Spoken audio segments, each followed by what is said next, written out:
인사하십니다.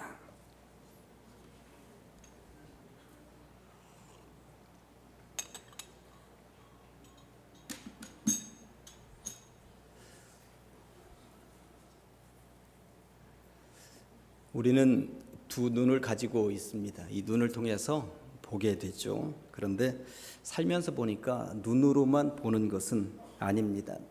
이 귀로 소리를 들어본다고 이야기를 합니다. 그러니까 귀로도 봅니다. 코로는 냄새를 맡아본다고 이야기를 합니다. 그러니까 이 코로도 보는 거예요. 입으로는 먹어본다고, 맛을 본다고 이야기를 합니다. 그러니까 입으로도 보는 것입니다. 사랑도 해본다 그러고, 감정도 느껴본다 그러고, 꿈도 꾸어본다고 이야기를 합니다. 참 신기하죠? 눈으로만 보는 것이 아니구나 하는 것을 우리가 알게 됩니다. 온 몸을 통하여서 우리는 보는 것이구나 하는 것을 알게 되는 것이죠. 제가 봄만 되면 항상 하는 이야기가 있죠. 봄이라고 하는 말은 본다에서 파생된 말이다.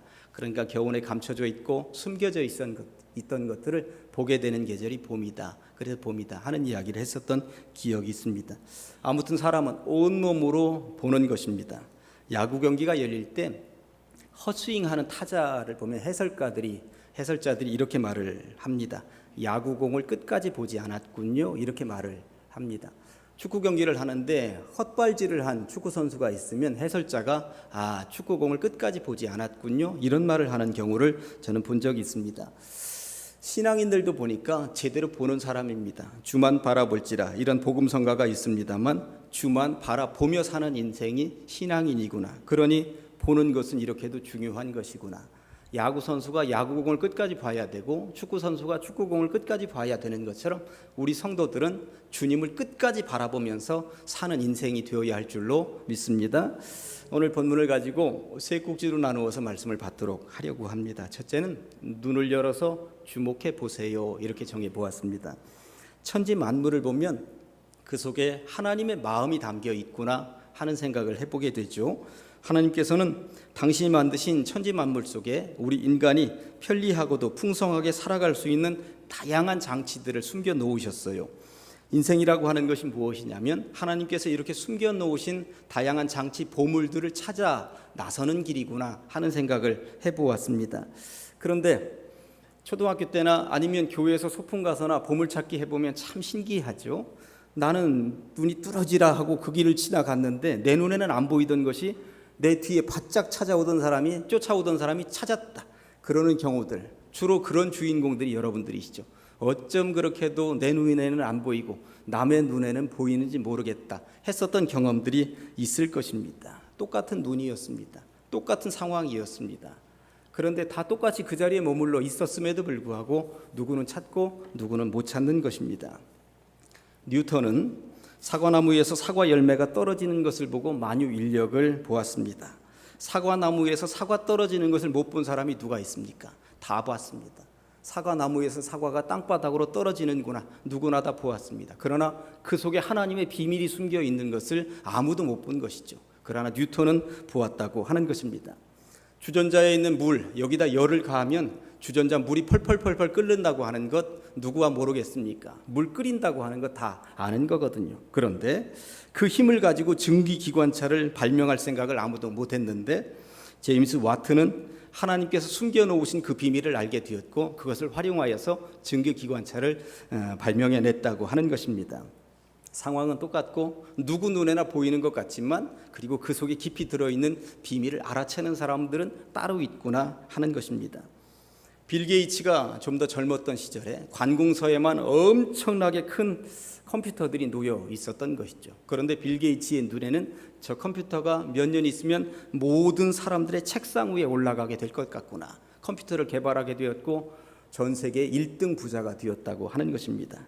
록펠러는 미래가 석유가 없이는 살 수 없는 시대에 이게 있구나 하는 생각을 가지게 되었습니다. 미국에도 석유가 있지만 미국 석유 가지고는 안 되겠다. 중동 석유를 개발해야 되겠다. 석유 재벌이 된 것이 아니겠습니까? 그러고 보니까 이 지구 땅덩어리에는 하나님께서 정말 많은 보물들을 숨겨 놓으셨구나. 그런데 누구 눈에는 그 보물이 보이는 것이고 누구 눈에는 그 보물이, 대부분의 눈에는 그 보물이 안 보이는 것이구나. 오늘 연합예배인지라 학생들도 많이 나와 있습니다만 하나님께서 숨겨놓으신 그 많은 보물들을 지금 인류가 다 찾아냈을까요? 전혀 그렇지 않다는 것입니다. 학생들 한 번씩 생각을 해보세요. 하나님께서 숨겨놓으신 그 보물을 100분의 1, 1000분의 1, 아니 100만 분의 1, 1000만 분의 1도 우리 인류는 아직 찾아내지 못했다고 생각을 합니다. 학생들의 열린 시각을 가지고 그것들을 찾아내는 주인공들이 바로 우리 가장제일교회 젊은 학생들이 될 수 있기를 간절히 축원합니다. 볼 수 있는 시각, 그것을 찾아낼 수 있는 시각, 하나님 내 눈을 열어 주시옵소서. 그래서 하나님께서 숨겨놓으신 그 보물을 제가 찾을 수 있도록 하여 주시옵소서. 할 수 있다면, 그런 주인공이 될 수 있다면 얼마나 좋겠습니까? 본문에 보면 사람들이 예수님께 시각장애인 한 명을 데리고 왔습니다. 예수님은 그의 눈에 침을 뱉으시며 그의 눈에 손을 얹으셨죠. 그리고는 물으셨습니다. 무엇이 보이느냐? 사람들이 보이네요. 희미하지만 나무 같은 것들이 걸어가는 것이 보여요. 주님. 예수님은 다시 한 번 더 그의 눈에 안수하셨습니다. 그때 그의 눈이 떠져서 만물을 밝히 보게 되었다고 성경은 말씀하고 있습니다. 무엇이 보이느냐? 이 질문이 굉장히 중요합니다. 성경에서는 시각장애인 한 명에게 무엇이 보이느냐고 말씀하고 있습니다만 이 땅을 살아가는 모든 인류는 영적 시각장애인들입니다. 그래서 그동안 제대로 쳐다보지 못하고 제대로 봐야 할 것을 보지 못하고 주님을 제대로 알아보지 못하고 살고 있었던 것 아니겠습니까? 영적 시각장애인으로 살고 있었던 우리들에게 다가오셔서 주님께서 물으시는 것이죠. 무엇이 보이느냐? 여러분들은 뭘 보면서 여기까지 살아오셨습니까? 뭘 보면서 살아오셨느냐라고 하는 것이 내 인생의 모든 것을 판가름하는 기준이 되고 있다라고 하는 것이죠. 제가 복지관에서 기관 목회를 할 때에 저는 휴지 줍고 다니는 사람이었어요. 아이들도 많이 다니고 어르신들도 많이 다니다 보니까 뭐 금방 지나가면 금방 휴지 껌조각이 사탕 봉지 떨어져 있곤 하는 거였어요. 저는 그거 열심히 줍고 다녔습니다. 그러면서 어느 날은 직원들에게 잔소리 한마디 했죠. 어쩜 그렇게 휴지를 안 줍고 다니느냐고, 휴지 좀 주우라고, 안 보이느냐고. 그랬더니 여자 직원 한 명이 그러더라고요.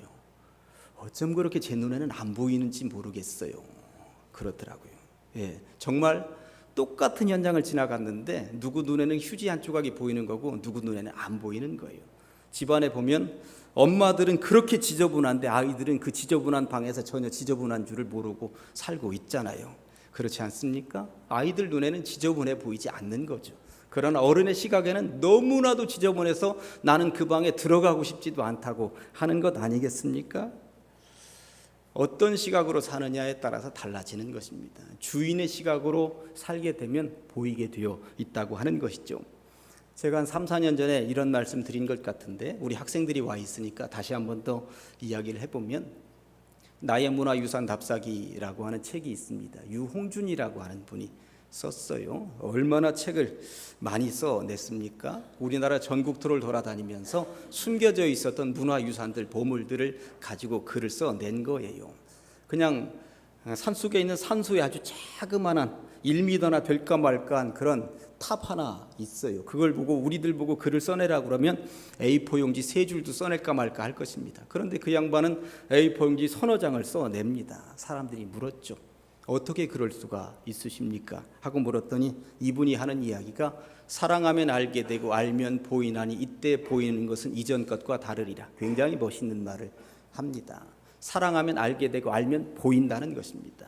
지금 이 속에 담겨있는 의미가 무엇인지, 왜 이렇게 둥그렇게 만들었는지, 크기는 왜 이렇게 만들었는지, 왜 여기다가 이것을 박아 놓았는지, 그리고 이것을 통하여서 사람들이 느낀 감정은 무엇인지 이 시각들이 다 보이게 되어 있다는 이야기인 것입니다. 그 마음의 시작은 사랑이라고 이야기를 하고 있는 거예요. 사랑하면 알게 되고 알면 보이기 시작을 한다라고 하는 것입니다.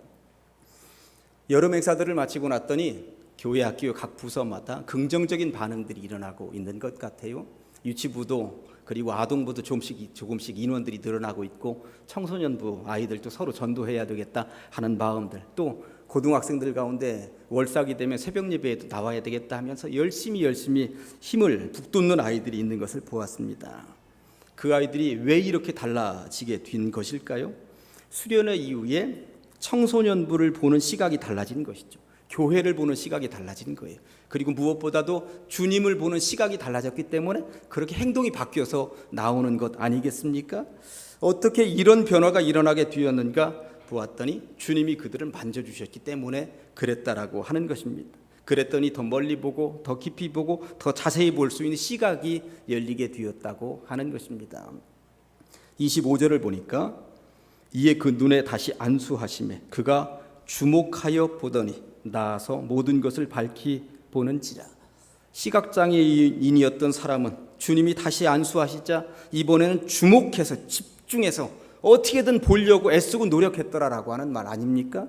그랬더니 더 밝히 보게 되었다고 성경은 말씀하고 있는 거예요. 주목해서 글자 한자라도 공식 하나라도 더 집중해서 보려고 노력하는 학생이 공부 잘하는 것입니다. 주목해서 뭔가 사업의 분량, 고객의 사정 집중해서 보려고 하는 사람이 사업도 잘하는 거예요. 성경책도 집중해서 한 글자라도 더 보려고 노력하는 사람, 찬송가 가사 한 절도 더 집중해서 보려고 노력하는 사람, 이런 사람들이 신앙도 더 좋은 것 아니겠습니까? 집중해서 주님의 마음은 무엇인가 보려고 노력하는 사람들의 신앙이 쑥쑥 크는 것은 당연한 이치라고 할 수 있겠습니다. 설교 시간에도 마찬가지입니다. 이 설교자를 집중해서 쳐다보려고 노력하는 사람들이 더 설교를 잘 듣고 설교가 내 마음판에 새겨지는 것은 틀림없는 일입니다. 하늘의 비밀이 여러분들이 집중해서 보심으로 열리고 그리고 하나님의 마음을 밝히 보시면서 그 마음을 따라서 올곧게 걸어갈 수 있는 주의 백성들 다 되시기를 주님의 이름으로 간절히 축원합니다. 두 번째, 멀리 보는 사람이 되시면 좋겠습니다. 집집마다 보면 텔레비전 하나씩 다 있죠. 텔레, 멀리라고 하는 말이고 비전, 본다는 말입니다. 그러니까 텔레비전은 멀리 있는 것도 여기 내 안방에서 본다는 그런 의미를 담고 있는 것입니다. 지구 땅덩어리 구석구석 지구 반대편에 있는 것들까지도 현재의 상황처럼 그대로 다 텔레비전에서는 보여주고 있습니다. 비전이라고 하는 말을 우리들은 멀리 보는 경우를 일컬어서 사용하는 단어입니다. 믿음의 안목을 가지고 자신감을 가진 사람들을 일컬어서 비전의 사람이라고 보통 이야기를 하는 것이죠. 헬렌 켈러는 미국의 엘레바마 주에서 태어났습니다. 열병을 앓았죠. 보지도 못하고 듣지도 못하고 말하지도 못하는 삼중 고통의 삶을 가지고 자라나게 되었습니다. 그런데 셜리번 선생을 만나게 되었다고 하는 것이잖아요. 인생이 바뀌었습니다. 볼 수도 들을 수도 말할 수도 없던 사람이 글도 읽고 책도 쓰고 연설도 하게 되었습니다. 그는 전 세계 사람들에게 꿈을 주는 사람이 되었습니다. 그는 이렇게 말을 했다고 하는 것입니다. 가장 불쌍한 사람은 시력은 있는데 꿈이 없는 사람입니다. 시력은 있으면서 꿈이 없는 사람이 가장 불쌍합니다. 그러니까 비전 없이 살아가는 사람이 가장 불쌍한 사람이라고 그가 얘기했다는 것입니다. 헬렌 켈러도 위대하지만 헬렌 켈러를 이렇게 길러낸 셜리번 선생은 얼마나 더 위대한 것입니까? 보이지도 듣지도 말하지도 못하는 그 현실을 넘어서 멀리까지 볼 수 있도록 한 것이고, 그리고 헬렌 켈러의 미래를, 먼 미래를, 비전을 가지고 보았기 때문에 그런 것 아닙니까? 헬렌 켈러 속에 담겨있는 위대성을 셜리번 선생은 보았다고 하는 것입니다. 눈앞에 보이는 헬렌 켈러야 밥이나 먹여주고 목욕이나 시켜주고 옷이나 입혀주면 되는 아이였습니다. 그러나 멀리 보았더니 글도 쓰는 어른, 책도 쓰는 어른, 연설도 하는 어른이 보였던 것입니다. 비전을 가지고 그렇게 그를 도왔다고 하는 것이죠. 멀리 미래를 내다보는 것을 우리는 꿈이라고 말을 하는데, 미국에 있는 흑인들이 가장 존경하는 인물은 마틴 루터 킹 목사님이십니다. 최근 들어서 흑백 갈등이 자꾸자꾸 더 첨예화되는 것 같아서 마틴 루터 킹 목사님이 자꾸만 더 생각이 나는 시점이기도 합니다. 흑인들이 차별을 받고 사회로부터 고통을 겪을 때 하나님의 의를 들고 일어나서 흑인의 인권 운동을 하셨던 목사님이십니다. 그분이 워싱턴 DC 국회의사당 앞에서 설교하신 내용, I have a dream이라고 하는 제목의 이 글은, 이 연설은 얼마나 유명합니까? 나에게는 꿈이 있습니다. 언젠가 이 나라가 모든 인간은 평등하게 태어났다는 것을 분명한 진실로 받아들이고 그 진정한 의미를 신조로 살아가게 되는 날이 오리라는 꿈입니다. 언젠가는 조지아의 붉은 언덕 위에 예전에 노예였던 부모의 자식과 그 노예의 주인이었던 부모의 자식들이 형제처럼 식탁에 함께 둘러앉는 날이 오리라는 꿈입니다. 언젠가는 불의와 억압의 열기에 신음하던 저 황폐한 미시시피주가 자유와 평등의 오아시스가 될 것이라는 꿈입니다. 나의 자녀들이 피부색이 아니라 인격에 따라 평가받는 그런 나라에 살게 되는 날이 오리라는 꿈입니다. 그는 믿음으로 하나님이 이루실 그 미래를 멀리 멀리 내다보았던 것이고요. 그 꿈이 어느 정도는 이루어져서 흑인이 대통령이 된 나라가 되지 않았습니까? 아직 완성의 단계는 아니고 미완성의 단계에 아직도 머물러 있습니다만 그 꿈은 그렇게 멀리 내다보았었던 그 꿈은 도저히 이루어질지 않을 것 같았던 그 꿈은 이루어지고 있더라라고 하는 것이죠. 성경에서 멀리 보는 훈련을 가장 세게 받은 사람이 있다면 아브라함입니다. 고향도 떠나고 친척도 떠나고 아버지 집도 떠나야만 했습니다. 처음에는 눈이 캄캄했습니다. 거기서 정착해 살면서 그 근동에서 가장 부유한 도시에 살면서 남부러울 것 없이 정말 제대로 먹고 살고 있었던 사람이었습니다. 그런데 낯설고 물서른 곳으로 가라고 하는 명령이 떨어졌고 그는 떠나야만 했던 것입니다. 그리고 멀리 보는 훈련을 받게 되었습니다. 떠나서 척박한 땅에 머물러 있는 아브라함이 기진맥진하고 있으니까 하나님께서 어느 날 밤에 그를 부르셨습니다. 밖으로 데리고 나가셔서 하늘을 보라고 말씀하셨죠. 창세기 15장 5절 말씀이 이렇습니다. 그를 이끌고 밖으로 나가 이르시되 하늘을 우러러 뭇별을 셀 수 있나 보라. 또 그에게 이르시되 네 자손이 이와 같으리라. 처음에는 하늘의 총총한 별들만 눈에 들어왔지만 말씀을 받고 믿음으로 바라보았더니 그 수많은 별들이 자기를 향하여서 아버지 하고 부르는 것 같은 소리가 들리지 않았겠습니까? 이게 멀리 보는 것입니다. 멀리 보는 것입니다. 당장 자식 하나 없는 아들이 아브라함이 그 밤에 별들을 보면서 멀리 멀리 비전을 가지게 되었다고 하는 것입니다. 믿음의 사람은 당장 눈에 보이는 현실만 가지고 판단하지 않습니다. 멀리 보게 되어 있더라라고 하는 것입니다. 이 자리에 있는 여러분들 상황을 한번 살펴보면 현실이 녹록치 않은 사람들이 분명히 있을 것입니다. 질병 가운데 있으십니까? 그리스도 안에서 치유받아서 건강하게 걷기도 하고 뛰기도 하는 여러분들의 멀리 있는 모습을 상상해 보시기 바랍니다. 현실이 될 줄로 믿습니다. 재물 때문에 어려우십니까? 그리스도 안에서 부유하게 된 여러분들의 멀리 있는 모습을 상상해 보시기 바랍니다. 그를 통하여서 이웃에게 남들에게 베풀고 나누기도 하면서 살아가는 멋진 모습, 그게 멀리 있지만 반드시 현실이 될 줄로 믿습니다. 학생들 가운데 공부가 어렵죠. 힘이 들 것입니다. 그러나 그리스도 안에서 정직하고 근면하고 성실하여 성공한 여러분들의 모습을 멀리 멀리 한 번씩 바라보시기 바랍니다. 주님께서 꼭 이루어 주실 줄로 믿습니다. 주님은 우리에게 묻고 계십니다. 무엇이 보이느냐? 당장 눈앞에 있는 것만 보지 말고 멀리 멀리 보려무나. 멀리 멀리 보면서 너희들이 앞으로 어떻게 살아갈 것인지 보려무나 말씀하고 계시다는 것이죠. 이런 비전을 가지고 아브라함처럼 멀리 바라보며 살아가시기를 간절히 축원합니다. 마지막 한 꼭지만 더 말씀드리고 정리합니다. 멀리 보되 어디까지 보아야 할까요? 셋째, 영원한 생명까지 볼 수 있어야 하겠습니다. 인간의 죽음은 나이와 관계없이 다가옵니다. 세상의 성공과 실패와 상관없이 누구에게나 죽음은 찾아오는 것이죠. 그러므로 가장 복된 사람은 죽음을 준비하고 사는 인생이라고 할 수 있을 것입니다. 20세기 고고학계에서 가장 유명한 발굴 가운데 하나는 1922년에 영국 고고학자 하워드 카터에 의한 이집트의 바로 왕 투탕카멘의 무덤을 발견한 것이라고 학자들은 이야기를 합니다. 3,300년 만에 무덤을 이제 찾아낸 것이고 발굴을 하게 된 거예요. 그런데 그 무덤 속을 뒤적거려 보았더니 바로의 관에 사용된 순금이 무려 300kg이나 되었다고 하는 것입니다. 무덤 안에는 관 이외에도 5천여 점이나 되는 전투용 마차, 아름다운 가구, 장신구와 공예품 조각 등이 있었습니다. 당시 이집트 왕실이 얼마나 대단한 왕실이었는지를 보여주는 것이었습니다. 그런데 중요한 것은 죽은 사람의 무덤을 아무리 황금보석으로 시장에 놓은들 무슨 의미가 있겠느냐라고 하는 것입니다. 그 무덤 속에는 생명도 없고 소망도 없고 죽음만이 지배하는 무덤일 뿐이라고 하는 것.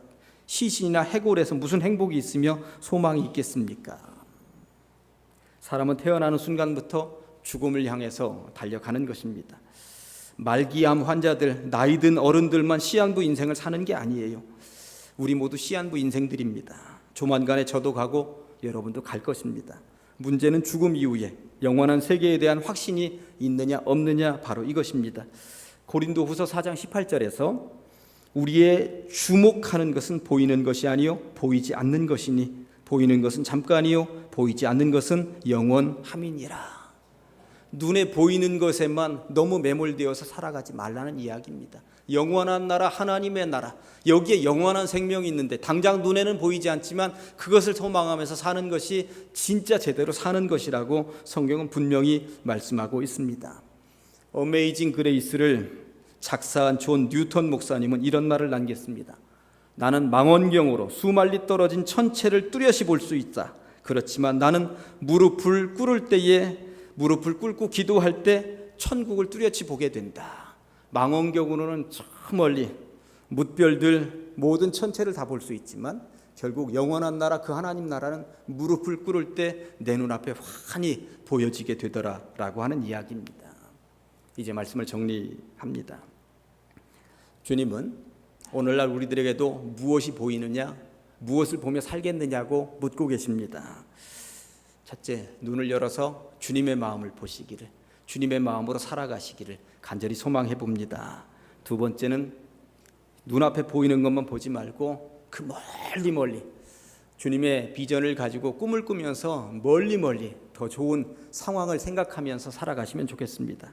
그리고 이 땅에서 모든 것이 끝나는 것이 아니라고 하는 것이죠. 저 영원한 하늘나라, 그것을 마음속에다 품고 그것까지 볼 수 있는 시각들, 이것이 완벽한 시각이라고 하는 것입니다. 제대로 보고 제대로 믿고 제대로 사는 주의 백성들 다 되시기를 간절히 축원합니다. 기도하시겠습니다.